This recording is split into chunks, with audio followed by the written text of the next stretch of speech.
প্রিয় দর্শক সবাই ভালো আছেন আলহামদুলিল্লাহ। আমিও আলহামদুলিল্লাহ ভালো আছি। আমি এখন আছি সিপোডিয়ার পক্ষ থেকে। আমরা জেনে নিব আসলে ফুটবল টুর্নামেন্ট শুরু হয়েছে চট্টগ্রাম দক্ষিণ জেলা তারেক রহমানের পক্ষ থেকে প্রথমবারের মতো ফুটবল টুর্নামেন্ট আয়োজন হয়েছে। আমাদের সাথে ইতিমধ্যে জয়েন আছেন আমাদের পটিয়া উপজেলা ছাত্র দলের সম্মানিত নেতা রিদওয়ান ইসলাম আরিফ। আমরা ওনার থেকে জেনে নিব আসলে প্রথমবারের মতো এই আয়োজনটা আপনার কেমন অনুভূত হচ্ছে? বিসমিল্লাহির রহমানির রহিম।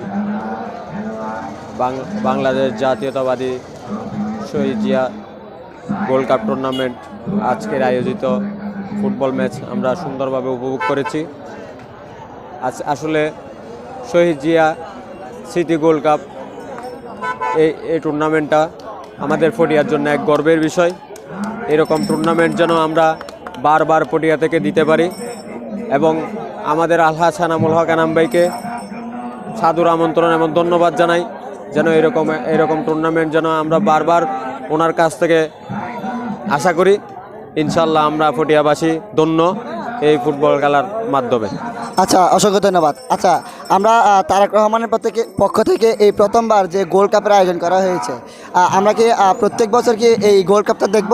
এটা কি আমরা আশা করতে পারি দর্শকরা?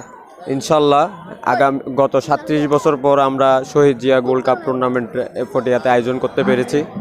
ইনশাল্লাহ এই ধারাবাহিকতা বজায় রাখবো। আর আমাদের দলীয় হাইকমান্ডের প্রতি আমরা বিনীতভাবে অনুরোধ জানাবো, আহ্বান জানাবো যেন আমাদের এই তারুণ্যের এই ফুটবল খেলা যেন আমরা সবসময় প্রত্যেক বছর আমরা যেন এই চালু রাখতে পারি। ইনশাল্লাহ আমরা সফল হব। প্রিয় দর্শক, অসংখ্য ধন্যবাদ। আমাদের সাথে জয়েন হয়েছে পটিয়া উপজেলা ছাত্র দলের সম্মানিত নেতা রিদওয়ান ইসলাম আরিফ। আমরা আপনাদের সবাইকে সিপোডিয়ার পক্ষ থেকে অসংখ্য ধন্যবাদ, শুভকামনা। নেক্সট খেলার জন্য আপনাদেরকে ইনভাইট করতেছি।